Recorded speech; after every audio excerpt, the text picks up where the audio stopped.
नमस्कार दोस्तों, welcome back to money matters. Elections के रिजल्ट आ चुके हैं और रिजल्ट सबकी एक्सपेक्टेशन से परे आए हैं। ये रिजल्ट की एक्सपेक्टेशंस मेरी तो बिल्कुल भी नहीं थी और मुझे उम्मीद है कि आप में से बहुत से लोगों की भी नहीं रही होगी। लेकिन जो सच है वो सच है और जनता का जो भी मैंडेट होता है उसे हाथ जोड़ के स्वीकार करना चाहिए सभी पार्टीज को। लेकिन ऐसा होगा नहीं।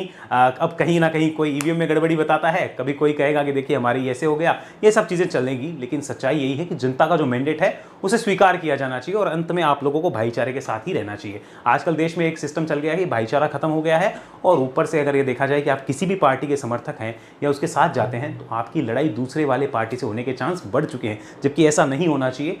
अगर हम डेमोक्रेसी की बात करें तो वहाँ हेल्दी चर्चा होनी चाहिए। बहरहाल ये बातें तो चलती रहेगी, लेकिन फिलहाल हम बात करते हैं स्टॉक मार्केट के ऊपर। निफ्टी ने आज एक शानदार करेक्शन दिखाया है। ये जो करेक्शन हमें दिख रहा है यहाँ पे आपको दिख रहा होगा, एक शानदार यहाँ पे हम कह सकते हैं गजब की गिरावट रही, जो कि लगभग 6% क्लोज हुआ मार्केट और अपने हाई से देखा जाए तो 9% का करेक्शन ऑलरेडी मार्केट कर चुका है, जो टोटली अनएक्सपेक्टेड था। यहाँ पर बिल्कुल भी एक्सपेक्टेड नहीं था, मुझे तो बिल्कुल भी नहीं था कि इस टाइप का करेक्शन हमें आज देखने को मिलेगा। आई वॉज एक्सपेक्टिंग कि मार्केट को 10-15-20% करेक्ट होना है, लेकिन वो अभी नहीं होगा, एक रैली आनी चाहिए, उसके बाद होना चाहिए। बट सरप्राइजिंग फैक्ट है और ये मार्केट यहाँ पे करेक्ट हुआ है। डेफिनेटली हमें ये चीज़ दिख रही है। स्टॉक्स बहुत से नीचे आए हैं। म्यूचुअल फंड में मान लीजिए पहले प्रॉफिट 50 लाख का था किसी का, तो डेफिनेटली वो जब कल अपना पोर्टफोलियो खोल के देखेंगे म्यूचुअल फंड का तो 40 लाख का प्रॉफिट या वैल्यू रह जाएगा। 10-10, 15-15% की वैल्यू जो है वो कम हो सकती है और कई म्यूचुअल फंड स्मॉल कैप के हैं जो उनमें 20-20% की भी हो सकती है, डिपेंडिंग ऑन द स्टॉक्स। लेकिन ये सच्चाई है जो ऐसा हुआ है। अब ये क्वेश्चन आता है कि किया क्या जाए, क्योंकि अभी अनसर्टेनिटी बाकी है। लेकिन उससे पहले जरा एक चीज समझिए, निफ्टी ने एक्चुअली क्या किया है। ये जो लाइन आपको दिख रही है वो 200 दिन के मूविंग एवरेज की लाइन है। अब देखिए कई लोग तो इस चीज में लग जाएंगे, जैसे जो रूलिंग पार्टी अभी है उसके जो लोग हैं वो लगेंगे कि देखो तीसरी बार सरकार बनाने जा रहे हैं, ऐसा वैसा, ये सब फालतू की बात है।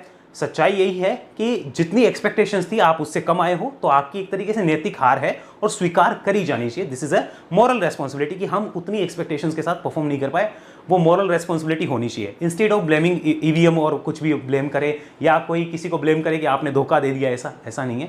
जनता का जो मैंडेट है उसे स्वीकार किया जाना चाहिए। बट ये नहीं होगा, ब्लेमिंग चालू होगी और दूसरी पार्टी जो है वो अभी भी ईवीएम के बारे में बोल सकती है। तो इन सब चीज़ों को हटाकर साइड में आप अगर खाली मार्केट पे फोकस रहे, अपनी पार्टीज का समर्थन छोड़ के मार्केट पे फोकस करेंगे ज़्यादा अच्छा होगा। तो मार्केट जो दिखा रहा है वो ध्यान से देखिए टेक्निकली किस तरीके से काम हो रहा है। ये 200 दिन का मूविंग एवरेज है। इस रैली में ये जो रैली यहाँ से चली है लास्ट ईयर जो अप्रैल मई से चली थी, उसमें इसने यहाँ पे सपोर्ट लिया था 200 डेज के ईएमए के आसपास निफ्टी ने, एंड टुडे अगेन 200 डेज के ईएमए के आसपास सपोर्ट लिया है। जब निफ्टी ने आज 21,700 का लेवल तोड़ा सो मुझे एकदम चिंता होनी शुरू हो गई कि भैया अब गया, मतलब अब कुछ भी हो सकता है। शायद हमारे पास ये प्राइम मिनिस्टर रहे भी या नहीं भी रहे, ऐसा भी हो सकता है। 21,700 इतना क्रूशियल लेवल था और मुझे उस वक्त लगा था कि अब शायद बहुत दिक्कत होने वाली है।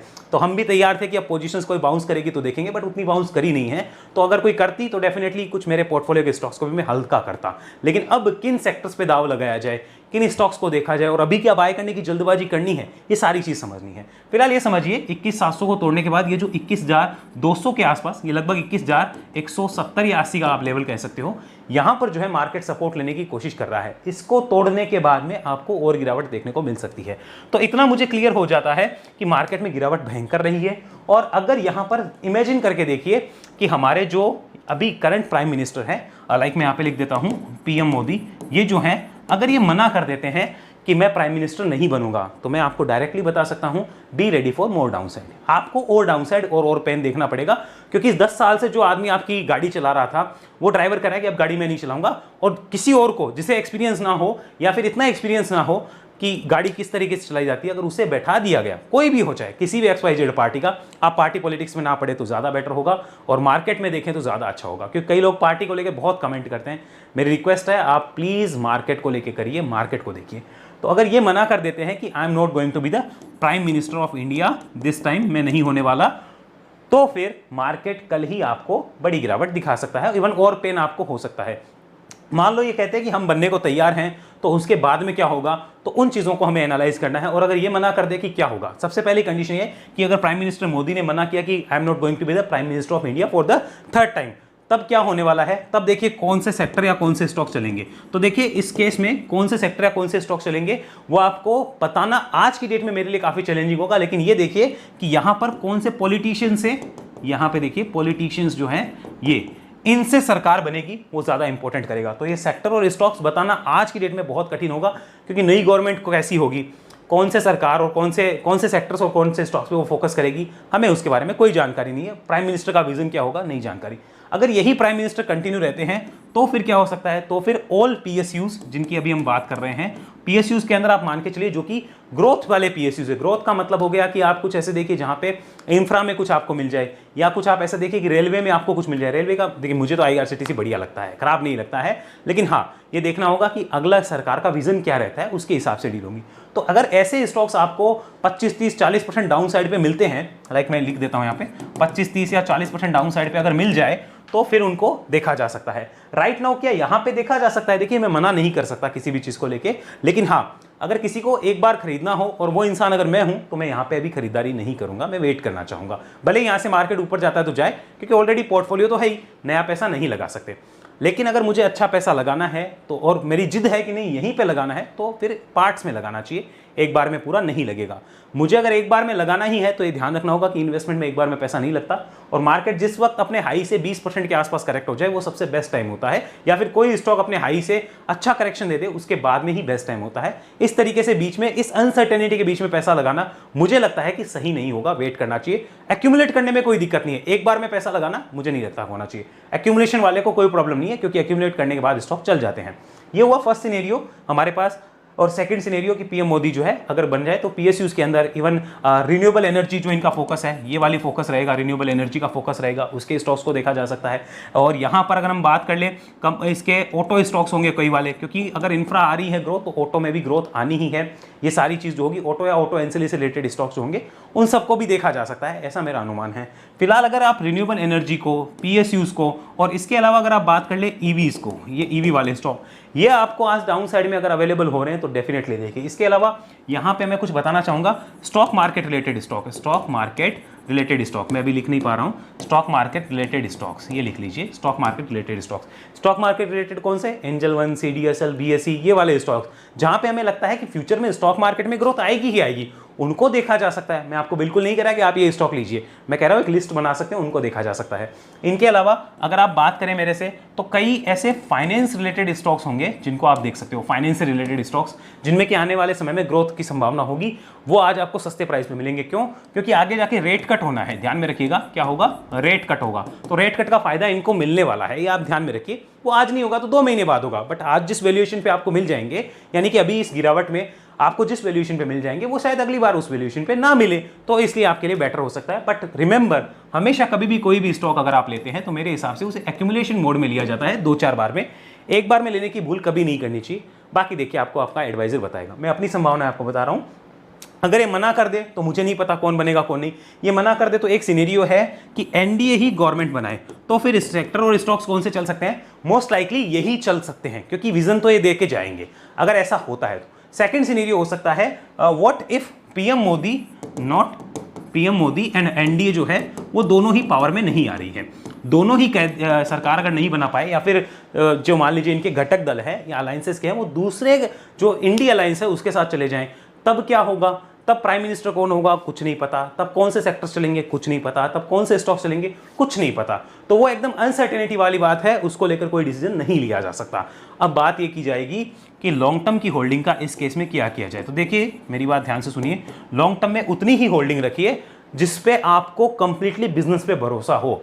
अगर आपको उस बिजनेस पे भरोसा नहीं है, या मान लीजिए वो आपके पास फ्री का माल नहीं है, फ्री का माल इन द सेंस कि फ्री स्टॉक्स जो हो जाते हैं आपके पास वो नहीं है, और आपकी बड़ी पैसा लगा हुआ है, आपकी कैपेसिटी से ज्यादा लॉन्ग टर्म का लगा हुआ है, आपको बिजनेस के बारे में कुछ नहीं पता, तो आप बहुत बड़ी गलती कर रहे हैं अगर आप होल्ड करते हैं। तो ये ध्यान में रखिएगा, क्योंकि अनसर्टेनिटी बहुत ज्यादा होने वाली है आने वाले समय में। बाकी जहां तक अनुमान है शायद ये जो है कंटिन्यू करने चाहिए as a prime minister for the third term, इनको कंटिन्यू करना चाहिए। पर्सनली मेरे विचार में मुझे ये शख्सियत काफ़ी अच्छी लगती है, और इसको मैं खुले मंच पे कहने में कोई संकोच नहीं है, मुझे शख्सियत काफ़ी अच्छी लगती है। मुझे पार्टी से कोई लेना देना नहीं है, मुझे प्राइम मिनिस्टर का विजन बहुत अच्छा लगता है, और ये बात मैं डायरेक्टली आपको बोल सकता हूँ, इनके पास एक विजन है।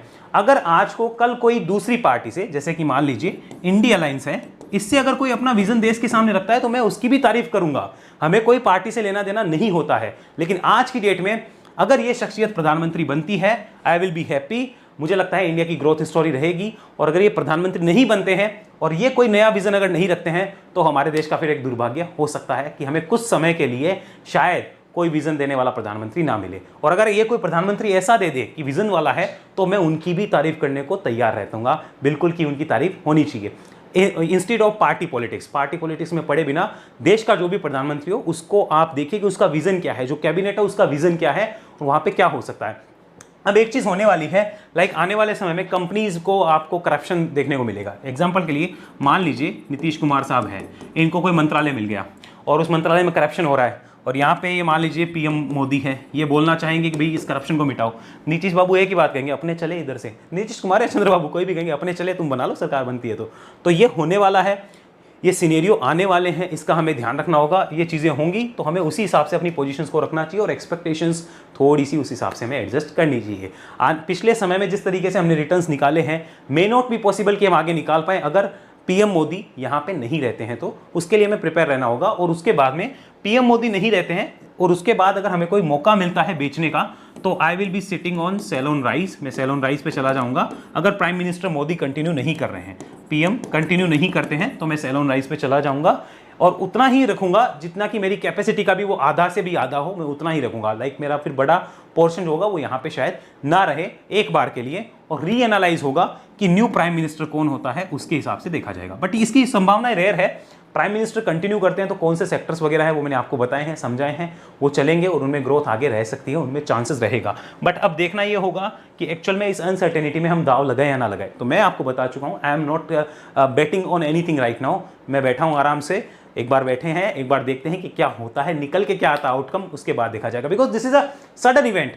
कोविड की जो फॉल थी वो हमने प्रेडिक्ट करी थी। कोविड की फॉल मैंने 6 मार्च को प्रेडिक्ट कर ली थी कि वो आएगा, कोविड का एक फॉल आने वाला है। But this is just sudden event और मैं इसे प्रेडिक्ट नहीं कर पाया। इवन मैं अपने आप को भी सोचता हूँ कि ऐसा हुआ कैसे, ये मुझे भी समझ नहीं आया कि ऐसा कैसे हुआ। लेकिन हाँ, 21,700 के नीचे आई एम वरीड, मैं वरीड हूँ उसके नीचे। तो ये चीज़ थी, मैंने आपके साथ शेयर करी। अब मैं आपको एक और दिखाना चाहूँगा यहाँ पे, आप ध्यान से देखिए। This is Nifty small cap में जो आपके सामने लगाना चाह रहा हूँ। यस, मैं आपके सामने निफ्टी स्मॉल कैप कर देता हूँ, just a second. This is Nifty small cap और इसको हम देखना चाहेंगे एक बार। ये निफ्टी स्मॉल कैप है, चलिए इसको डेली चार्ट पे करते हैं और यहाँ पे इसको समझिए। स्मॉल कैप की गिरावट भी अगर आप देखेंगे तो एक शानदार गिरावट रही है आज। स्मॉल कैप 8% से ऊपर टूट के बंद हुआ है और अगर यहाँ से पूरा अपने हाई से देखा जाए तो उसने एक अच्छा खासा करेक्शन किया है। इसे भी अगर आप ओवरऑल ट्रेंड में समझना चाहेंगे, यू कैन क्लियरली सी कि लास्ट ईयर जो मई से ट्रेंड शुरू हुआ था उसमें ये इस लेवल पे जो 200 EM है उसका सपोर्ट ले रहा है। स्मॉल कैप के लिए बड़ा सपोर्ट जो होगा वो ये रेंज होगी 14,000। इसके नीचे गया तो फिर दिक्कत होगी। यहाँ पर सपोर्ट लेके ऊपर जाता है तो भी आई थिंक एक बार जो स्मार्ट पुल्स होंगे वो सेल ऑन राइज के मोड में रहेंगे और कोई बड़ी होल्डिंग एक बार नहीं रखेंगे जब तक अनसर्टेनिटी क्लियर नहीं होती। मैं तो यही कहना चाहूंगा कि एक बार कोई बड़े डिसीजन से बचना चाहिए, कोई भी बाय सेल का कोई भी डिसीजन हो, बड़े डिसीजन से बचना चाहिए और बड़ा पैसा लगाने की जल्दबाजी करे बिना म्यूचुअल फंड्स को देखिए या फिर आप वहां देखिए जहां पे आपको बिजनेस पे कॉन्फिडेंस हो कि ये बिजनेस अच्छा है। फॉर एग्जांपल मुझे IRCTC अच्छा लगता है, समझिए इस बिजनेस पे कॉन्फिडेंस है, ये बिजनेस चल सकता है अनटिल एंड अनलेस कोई गवर्नमेंट कह दे कि नहीं अब IRCTC हम फीस लेना चालू करेंगे, ये अलग सिनेरियो हो गया।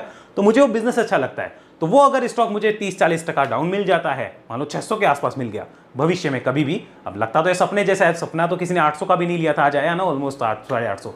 तो अगर मिल जाता है तो definitely I will be the first one two accumulate those stocks. मैं एक्यूमुलेट कर सकता हूं, लेकिन ट्रेड या फिर इन्वेस्ट वन टाइम करना इस माहौल में आई थिंक वो रिस्की प्लेयर्स के काम का है, सेफ प्लेयर्स को अवॉइड करना चाहिए। तो ये था कंप्लीट अभी का सिनेरियो जो मैंने आपके साथ शेयर किया है कि सिचुएशंस क्या है, और मेरी फिर से आप लोगों से रिक्वेस्ट है अपने एडवाइजर के साथ जरूर कंसल्ट करिएगा।